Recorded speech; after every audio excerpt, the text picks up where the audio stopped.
No Reino Unido, inúmeros consumidores permanecem fiéis às mesmas marcas de sachês de chá com as quais cresceram, pressupondo que suas características essenciais permanecem inalteradas ao longo do tempo. Embora os supermercados reconheçam a força dos hábitos arraigados, a composição das misturas e até mesmo a qualidade das folhas utilizadas sofrem modificações graduais. O que se adquire, em muitos casos, é apenas a reputação de uma marca consolidada, enquanto o produto final revela-se aquém das expectativas, sabor mais fraco, amargor excessivo ou uma textura desagradavelmente granulada. As implicações, contudo, vão além da experiência gustativa. Quando o chá perde corpo ou se torna áspero, é comum que os consumidores compensem com maior quantidade de sachês, açúcar ou até mesmo aumentando o número de xícaras diárias. Especialistas em saúde já alertam para os riscos associados ao consumo elevado de taninos e cafeína, bem como ao excesso de açúcar, fatores que podem agravar condições como hipertensão, distúrbios do sono e problemas cardiovasculares, especialmente em indivíduos mais velhos.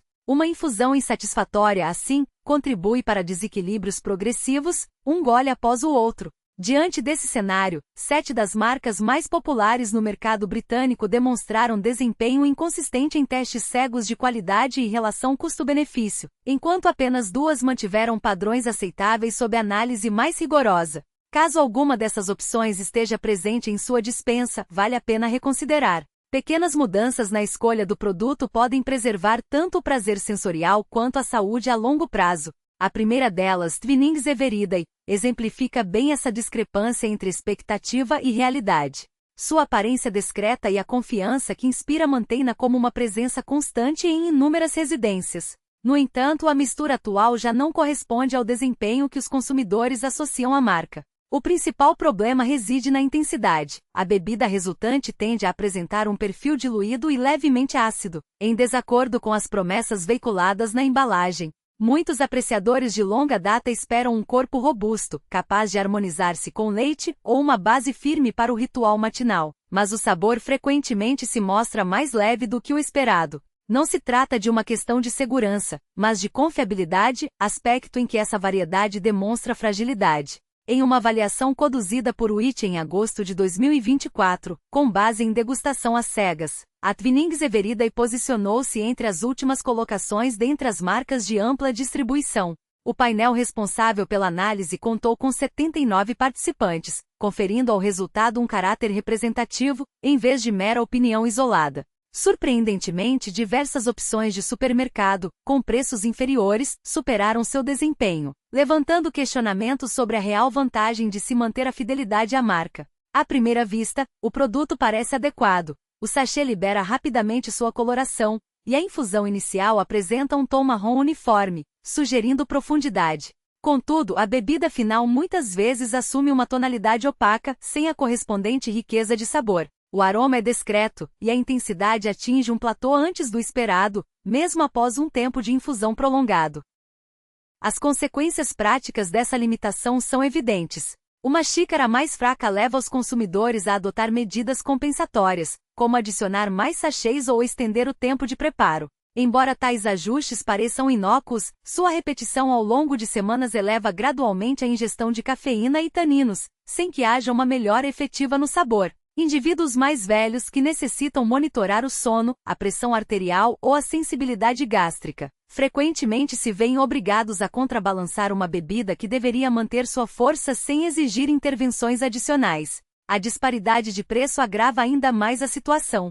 A Twinings se posiciona como uma alternativa premium de confiança, porém em testes comparativos, seu desempenho revela uma desconexão entre a imagem da marca e a experiência concreta. Quando um produto com custo mais elevado é superado por linhas econômicas, a justificativa para sua aquisição torna-se questionável. Isso não implica que o chá seja impróprio para consumo, mas sim que as expectativas precisam ser reavaliadas. Para aqueles que buscam uma base matinal mais encorpada ou uma bebida que mantenha sua integridade ao ser misturada com leite, essa variedade já não se enquadra no padrão de confiabilidade que muitos lhe atribuem. Embora o nome Twinings continue a evocar familiaridade, são os resultados práticos que determinam a qualidade de uma xícara, e nos últimos testes e no uso cotidiano, esses resultados têm ficado aquém do que se espera de um produto apresentado como referência de consistência. A segunda marca em análise, Tesco Original, obteve 67% de aprovação no mesmo teste cego realizado em agosto de 2024, posicionando-se entre as últimas do grupo. Esse resultado surpreendeu muitos consumidores habituais, que acreditavam que a mistura mantinha a mesma intensidade de anos anteriores. O sachê libera uma coloração inicial promissora ao entrar em contato com a água, porém a bebida final assume um tom marrom opaco, que sugere profundidade sem, no entanto, concretizá-la. Sob condições normais de preparo, o sabor tende a um perfil apagado, levando os consumidores a recorrer a soluções como adicionar mais um sachê ou prolongar o tempo de infusão. O que começa como um ajuste pontual transforma-se em hábito, muitas vezes despercebido. As implicações desse padrão para a saúde são claras. Quando o chá apresenta um corpo insuficiente, é comum que as pessoas compensem com mais açúcar, mais xícaras ou ambas as medidas. Cada uma dessas escolhas acarreta consequências sutis, porém significativas. O aumento no consumo de açúcar sobrecarrega o controle da pressão arterial e o peso corporal, enquanto o excesso de cafeína e taninos pode perturbar o sono, irritar o estômago ou provocar desconforto torácico em indivíduos sensíveis.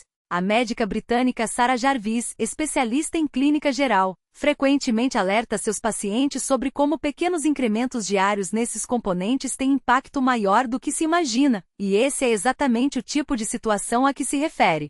O problema não reside no chá em si, mas nos comportamentos que ele induz quando não satisfaz por si só. À medida que o organismo reage, esses hábitos se consolidam. O descanso noturno torna-se mais superficial. A pressão arterial apresenta oscilações indesejadas e a mucosa gástrica mostra sinais de irritação após semanas de infusões mais fortes. Nenhum desses efeitos surge de forma abrupta, mas sim por meio da repetição contínua. Uma bebida fraca, assim, estimula um padrão de consumo que os profissionais de saúde recomendam moderar, especialmente entre indivíduos mais velhos. Imagine um homem na faixa dos 50 anos que, ao chegar em casa após o trabalho, prepara uma xícara de Tesco original. Insatisfeito com o resultado, adiciona um segundo sachê. Uma hora depois, ainda sem sentir o sabor desejado, faz outra xícara. Ao final do dia, ele consumiu 4 ou 5 porções, cada uma ligeiramente mais forte ou adocicada do que o planejado. Na manhã seguinte, acorda com o sono fragmentado, a boca seca e uma sensação de tensão ao redor dos olhos. Ele atribui o desconforto ao estresse, sem relacioná-lo aos ajustes feitos para alcançar um sabor que nunca se concretizou. A mistura em si não é prejudicial, mas sua suavidade excessiva compromete sua função como chá cotidiano confiável.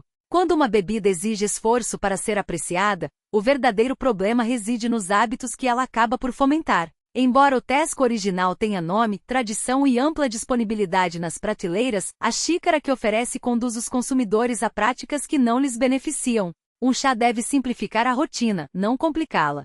Quando deixa de proporcionar essa estabilidade, é prudente reconsiderar a escolha do produto que se confia para iniciar e sustentar o dia. O declínio do Tesco tornou-se evidente para muitos consumidores, porém a trajetória da Morrisons Everida Iteia revela um padrão ainda mais revelador. Há alguns anos, a marca desfrutava de uma reputação discreta, porém sólida, entre aqueles que buscavam uma opção simples e confiável, sem a necessidade de considerar gradações de folhas ou tempos de infusão. Seu desempenho era consistente, harmonizava-se bem com leite e apresentava um equilíbrio natural, adequado às rotinas agitadas. Naquela época, muitos lares a viam como uma alternativa honesta, nem premium, nem econômica, mas uma escolha estável, que mantinha suas características dia após dia. Esse cenário, no entanto, sofreu alterações. No teste cego de agosto de 2024, a Morrisons obteve 68% de aprovação, um resultado que, pragmáticas, alinhadas às demandas de um mercado que prioriza a disponibilidade imediata e a previsibilidade de custos. Contudo, tais decisões operacionais deixam marcas sensoriais perceptíveis. Ao ser preparado, o Aldiz Diploma Red Label apresenta uma coloração inicial promissora, um tom âmbar que sugere intensidade, mas que se dissipa com rapidez, cedendo lugar a um líquido de tonalidade opaca e pouco expressiva. O aroma, por sua vez, revela-se discreto, quase evanescente, sem a presença de notas mais complexas que costumam caracterizar blends de consumo cotidiano. A análise organolética confirma essa impressão preliminar. O primeiro contato na boca oferece uma sensação de leveza, porém, à medida que o líquido é degustado, a estrutura se desfaz, deixando uma impressão de fragilidade que se acentua com a adição de leite. A persistência é breve e o retrogosto, quando existente, tende a ser neutro, sem a profundidade ou a doçura natural que muitos consumidores associam a uma infusão satisfatória. Essa inconsistência não se limita a variações entre lotes, mas se manifesta também dentro de uma mesma embalagem, como se o equilíbrio do blend fosse intrinsecamente instável. Os relatos de consumidores reforçam essa percepção. Comentários recorrentes descrevem o chá como aguado sem corpo, ou que desaparece após o primeiro gole mesmo quando preparado com o dobro da quantidade recomendada. Alguns mencionam a necessidade de ajustar o tempo de infusão ou a proporção de folhas para alcançar um resultado minimamente aceitável, um esforço que contrasta com a proposta de praticidade que o produto busca transmitir. Em plataformas de avaliação, a nota média oscila entre 2,5 e 3 estrelas, o indicativo de que, embora não seja rejeitado de forma categórica, o blend não atende às expectativas básicas de seu público-alvo. Do ponto de vista técnico, a origem dessas limitações pode ser rastreada até as etapas de processamento. A moagem acelerada e a seleção de folhas de menor qualidade resultam em partículas que liberam compostos aromáticos de maneira desigual, comprometendo a uniformidade da extração. Além disso, a ausência de períodos de descanso entre a colheita e a embalagem impede que os tecidos vegetais atinjam o estado de maturação ideal, reduzindo a complexidade do perfil gustativo. A embalagem, embora eficiente em termos de custo, também contribui para a perda de frescor, uma vez que não oferece proteção suficiente contra a oxidação e a umidade. Ainda assim, é preciso reconhecer que o Aldiz Diploma Red Label cumpre um papel específico no mercado. Seu preço acessível e sua ampla distribuição o tornam uma opção viável para consumidores que buscam uma solução imediata, sem pretensões de refinamento. No entanto, a discrepância entre a expectativa gerada pela embalagem e a experiência real de consumo revela uma tensão crescente no segmento de blends econômicos. À medida que os padrões de produção se tornam mais padronizados e orientados pela eficiência, a distância entre o que é prometido e o que é entregue tende a se ampliar, colocando em xeque a própria noção de confiabilidade que sustenta a fidelidade do consumidor. Shifts in perception, do der explanations tentou focus on broader structural factors rather than individual brand decisions. A former teia buyer for a major o carretailer, speaking under condition of anonymity, noted that the gradual dilution of quality in mid-tier blends reflects a calculated trade-off, the market demands volume, consistency, and margin control. When you prioritize those three, something has to give, and it's almost always the leaf. This observation aligns with the empirical data from blind tastings, where Yorkshire Teas August 2024 score, do numerically identical to that of weight ROS essential original blend, carries a different qualitative weight. Where the latter's performance merely confirms its positioning as an remarkable but functional offering, Yorkshire Teas results signals a departure from its historical identity, a brand once synonymous with robustness now occupying a space of diminished distinction. The implications of this shift extend beyond individual consumer disappointment. They reveal a systemic recalibration of expectations within the British tea market, where the erosion of product integrity is not an aberration but a predictable outcome of industrialized production. The case of Yorkshire tea is particularly instructive, as it illustrates how even established brands with strong reputations are not immune to the pressures of cost optimization and supply chain rationalization. The teas lighter body and attenuated flavor profile, for instance, are not accidental but the result of deliberate adjustments in sourcing and blending practices. Industry insiders point to two primary drivers: the rising cost of raw materials, which has led to a greater reliance on lower grade leaves, and the increasing standardization of production processes, which favors uniformity over character. These changes are often incremental, implemented in ways that avoid immediate backlash but accumulate over time, gradually reshaping the consumer's experience. This phenomenon is not unique to tea.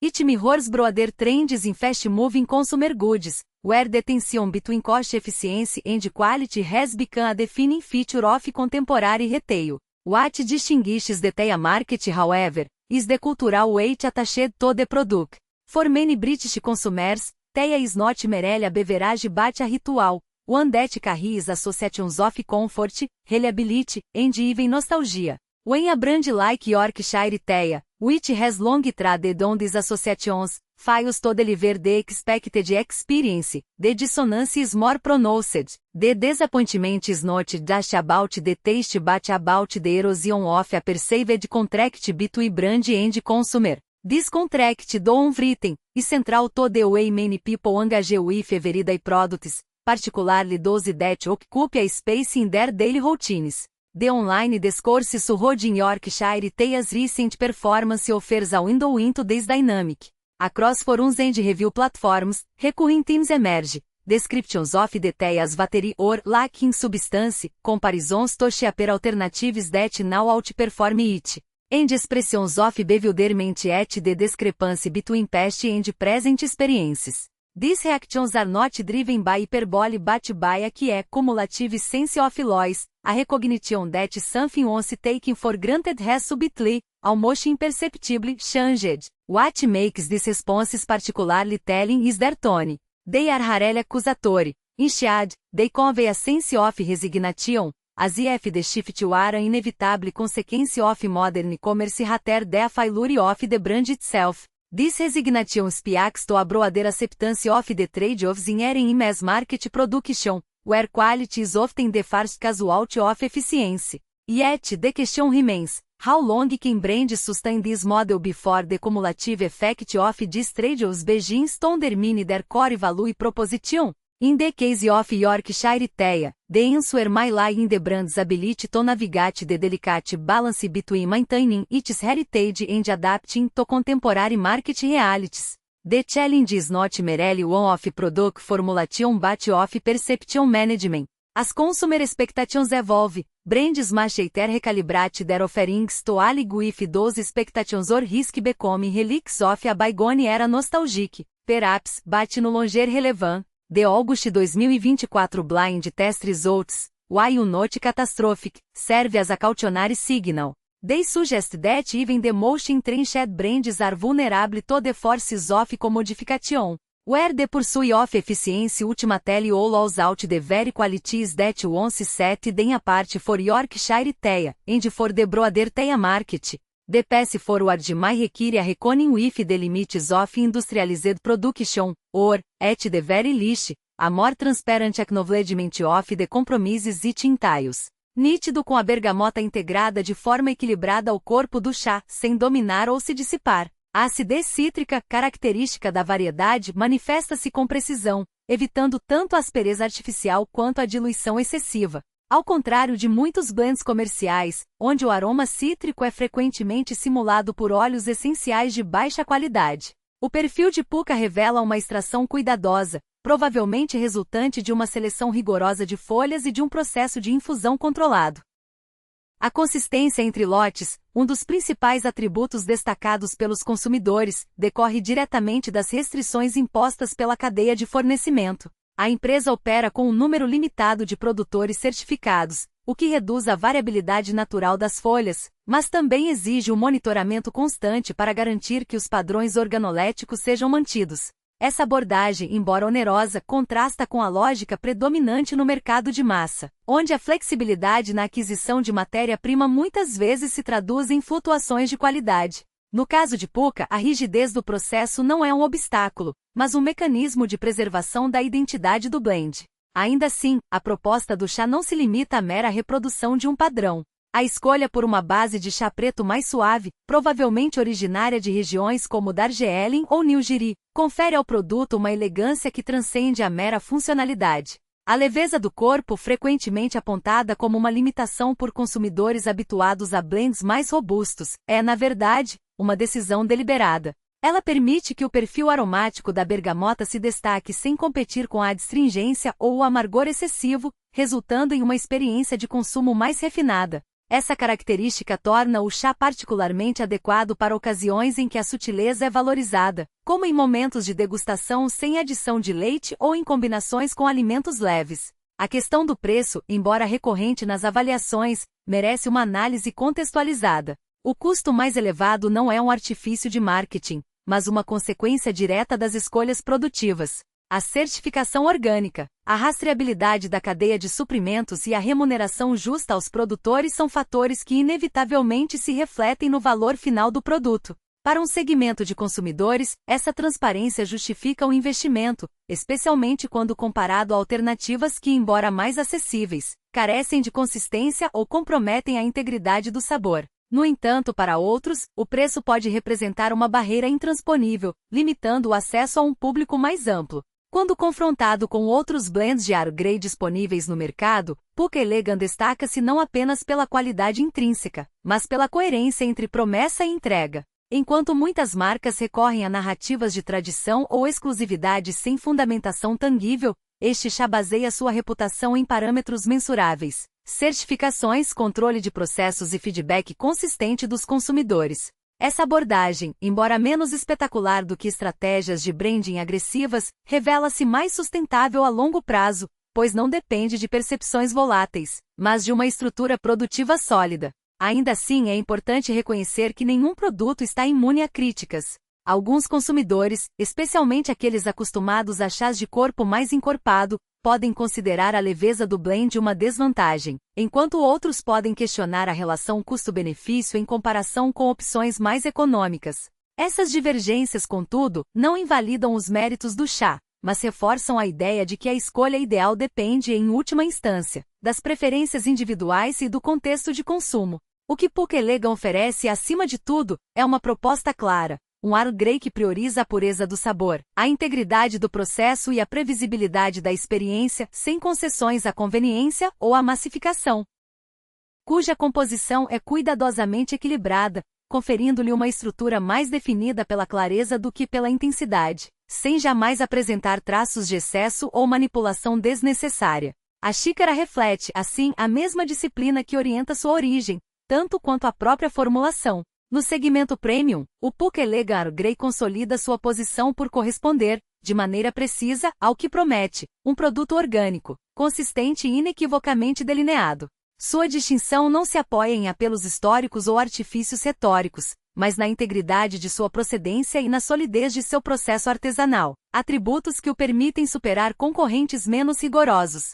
Ao analisar esses blends em perspectiva comparativa, torna-se evidente que a reputação declarada na embalagem nem sempre se traduz na experiência sensorial oferecida. Alguns chás perdem sua essência por conta de processos excessivamente controlados, outros sucumbem à pressão de reduzir custos em detrimento do equilíbrio, e há aqueles que se mantêm fiéis ao propósito original ao preservar a honestidade em sua origem e a constância em sua mistura. O que verdadeiramente importa, portanto, não é o peso de uma marca ou a narrativa construída em torno dela, mas a fidelidade entre o que se anuncia e o que se entrega na xícara. Nesse sentido, a excelência não é um atributo concedido de uma vez por todas, mas uma conquista que deve ser reiterada a cada lote, a cada colheita. Felizmente, o cenário dos chás britânicos ainda reserva opções confiáveis, desde que a escolha seja orientada por critérios objetivos. Manter expectativas bem definidas, padrões elevados e decisões deliberadas é o caminho para assegurar uma experiência à altura do que se busca. Afinal, uma xícara superior está sempre ao alcance daqueles que sabem discernir o que realmente importa.